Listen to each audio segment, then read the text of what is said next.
Assalomu alaykum, hurmatli guruhimiz a'zolari. Men Toshkent shahridan judayam og'ir ahvolda oyoqlarim, qorinlarim, qo'llarim bilan shish ahvolda kelgandim. Oyog'imda ichki varikoz. Bu varikozimni davolatish uchun bormagan joyim qolmagan, operatsiyasiz bo'lmaydi degan. Lekin to yetib kelgunimcha ham bo'lgan og'riqlarga men zo'rg'a kelganman. Shu yerga Andijon shahrida, Marhamat tumanida joylashgan Javlonbek asalari klinikasiga kelib, mana lecheniya oldim. 2 kunda natijasi bilindi.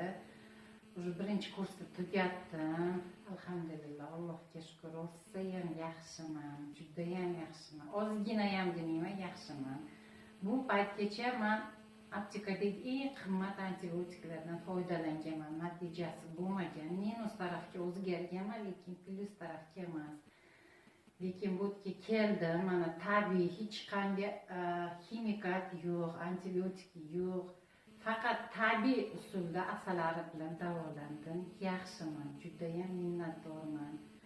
Sog'ayib ketganimga alhamdulillah, Allohga shukr aytaman. Shularga, Sohibaxonga, Javlonbekka minnatdorchilik bildiraman. Shu qatori umid qilib kelgan boshqa bemorlarimizga ham Allohim shifo berishini so'rayman. Rahmat. Hammanglar kelinglar, rost narsa bu, ishonchli. Shifo topinglar. O'zim medikman, hech qachon doktorga yugurmanglar, tabiiy davolanishga harakat qilinglar.